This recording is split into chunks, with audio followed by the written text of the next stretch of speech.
honestly, this whole Elon Musk thing is just completely out of control regarding Elon Musk and his purchase of Twitter and everything that's been happening since he purchased Twitter. Honestly, it's just out of control. I think it's ridiculous. I think people are over hyping Elon Musk actually taking over Twitter. And I think people are also over hyping his effect on him actually taking over Twitter. It's just on both sides, it seems like it's really, really getting out of control.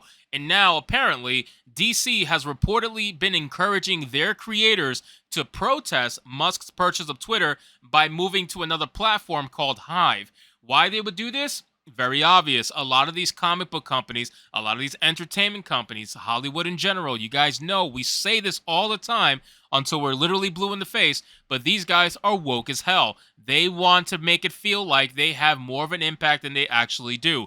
When they had Twitter and Twitter was a left-wing paradise, they definitely made it seem like they were the bigger guys, in charge, that they had full political power, which honestly they did. They did have full social power. They had full political power. They still have basically almost full social power. The only thing is Twitter obviously is that little wrench in the socket, but they want to now apparently try to push people to go to Hive. And anytime they do this, it never works out. So we're going to get into the article, guys. This one is from good old Bounding Into Comics, and it says, DC Comics reportedly encouraging creators to protest Elon Musk's purchase of Twitter by moving to Hive. Since Elon Musk took over Twitter, the billionaire has become the worst person in the world to those who like the Little Bird platform the way it was, infamous for censoring and shadow banning their political opponents. As a result, celebrities and mainstream comic creators have looked for alternatives they can prop up. Mastodon became one of those projects, and now there's another.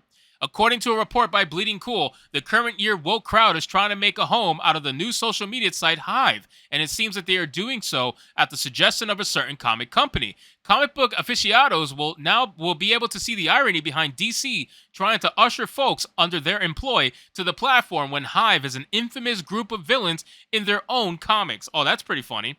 That is honestly, that's pretty ironic and that's pretty funny. But what is with this stupid, I don't get it. You guys want they always said that it wasn't supposed to be an echo chamber, right? They tried to say that Twitter wasn't a left-wing echo chamber. They don't understand why somebody like Elon Musk bought the platform, even though Elon Musk is not technically a right-wing person. He's obviously more so libertarian. But at the end of the day, anybody who's not the left is considered right-wing to them. It doesn't really matter. Every other political party is out the water. But I don't understand how they can come out and say, oh, it wasn't a left-wing echo chamber. We have no idea what you guys are talking about. And then when someone who's not left-wing buys the platform, now you want to go and make another platform essentially a left-wing echo chamber. I just don't get it. You're saying that's not what Twitter was, but then now you're trying to create that in another platform to try to mimic what Twitter was. It's like, come on, guys, you don't understand what you're actually saying here. You're going in circles. It's making me a little worried for you. So I just don't understand that. And I think it's obvious that it's kind of like a double standard thing, and if they didn't have double standards, they'd have none at all, sort of a thing. So, as BC reports, DC is pushing its talent pool to make Hive accounts and grow its audience with the hashtag Comics Twitter. This endeavor, if it succeeds, will take a while, as Hive doesn't have much of an online footprint beyond Android and iOS. Our readers and most everyone probably haven't even heard of the site until now anyway. BC's report also warns of the awkwardness of the fact that there are two Hive apps that can be downloaded. The social one and an app for remotely checking and changing your thermostat. Oh, that's that's funny. That might be useful, but don't get them confused. Spotting the difference, head writer Rich Johnston set up a personal account while his GM Mark Seifert created one for Bleeding Cool. The two accounts can't be linked yet, so they are stuck with the partition. Making things more awkward, the DC and DC Comics handles were already grabbed by someone posing as Marvel Studios. The real DC and Marvel will have to get that sorted out, but despite the slight headache of a nobody copying a corporation's identity, it should be an easy fix. That's pretty funny, and honestly, that's pretty smart too, because you can make a lot of money from someone because they can't just take your handle away. Obviously, I don't really think they have the power to do that. It's kind of like website URLs. Once you own it, and you kind of have to buy it off the person who owns it. So they're probably going to do their best to make it happen, but we'll see. I mean, they're going to sort it out. They always do. I don't have any doubts about that. It says there are bugs, which isn't a shock. Whether you work in tech or not, Hive remains quite new, having only started up 3 years ago in 2019. Its founder is a woman named Cassandra Pop, who along with the team of developers wanted to design a user-friendly multimedia sharing platform that has a chronological home feed, like that Twitter thing.